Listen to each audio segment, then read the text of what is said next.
मित्रों नमस्कार, मैं मृदुल आज फिर आपके बीच में हूँ। मानस की एक पंक्ति प्रस्तुत करता हूँ जो कि कर्म पर आधारित है।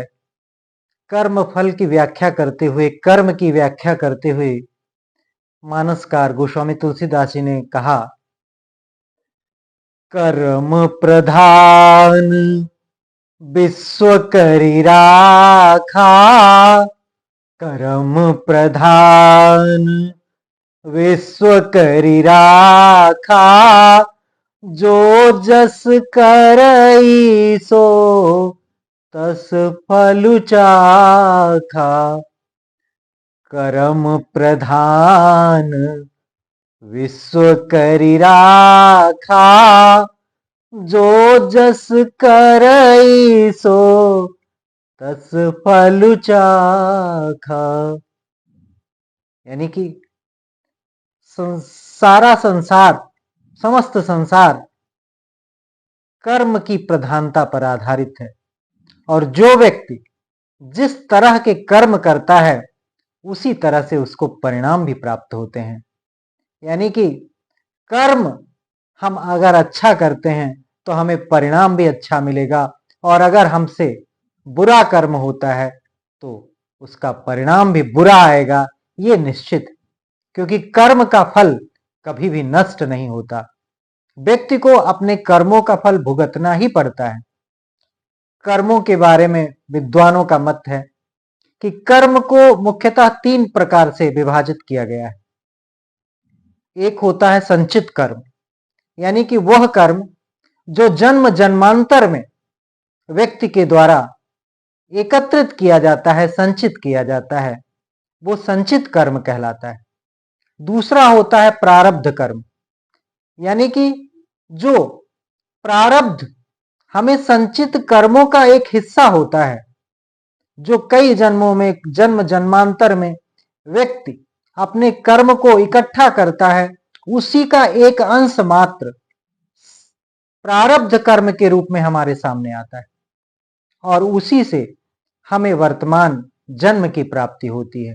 यानी कि जिसको जन सामान्य भाग्य कहता है उसी को प्रारब्ध कर्म कहा जाता है और उसी भाग्य के अनुसार वर्तमान जन्म जो होता है वो प्राप्त होता है। और तीसरा जो कर्म का विभाजन है वो क्रियमाण कर्म कहलाता है। क्रियमाण कर्म वह कर्म होता है जो व्यक्ति वर्तमान समय में, वर्तमान जीवन में करता रहता है। तो इस प्रकार से संचित कर्म, संचित कर्मों का कुछ हिस्सा प्रारब्ध कर्म जिससे कि वर्तमान जन्म की प्राप्ति होती है, और क्रियमाण कर्म यानी कि वर्तमान जन्म में हम जो कर्म कर रहे होते हैं वो क्रियमाण कर्म कहलाता है। तो इन तीनों कर्मों के आधार पर ही व्यक्ति का जीवन चलता है और इस प्रकार से हमें निरंतर क्रियमाण जो कर्म है, जो वर्तमान कर्म है, वो अच्छे करते रहना चाहिए।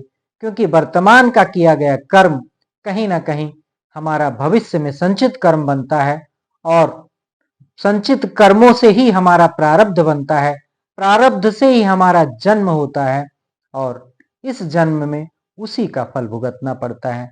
तो कर्म सही दिशा में हो, अच्छे हो, कर्म का परिणाम व्यक्ति के बस की बात नहीं है। कर्म का परिणाम ईश्वर निर्धारित करता है क्योंकि वो कई जन्मों का होता है।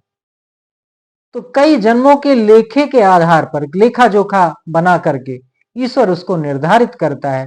इसलिए कभी कभी ये लगता है व्यक्ति को कि मैं अच्छे कर्म कर रहा हूं फिर भी परिणाम नहीं मिलता, तो कहीं ना कहीं वो ऐसा कर्म होता है जो जाकर के एक तरह से एडजस्ट हो जाता है, आपके बुरे कर्मों को वो काट देता है और अच्छे कर्म हमारे जीवन में निरंतर बनते चले जाते हैं, हमारे जीवन के सभी बुरे प्रभावों को समाप्त कर देते हैं।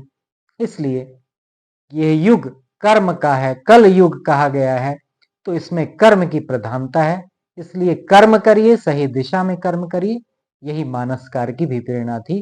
और क्योंकि कर्मों के आधार पर ही व्यक्ति को उसका फल मिलता है और कर्म का फल भोगना निश्चित है। ऐसा नहीं है कि व्यक्ति अगर बुरे कर्म करेगा तो उसे उसका परिणाम नहीं मिलेगा, उसे अवश्य ही कर्म का परिणाम भुगतना है, चाहे वो कर्म अच्छा हो और चाहे वो बुरा हो।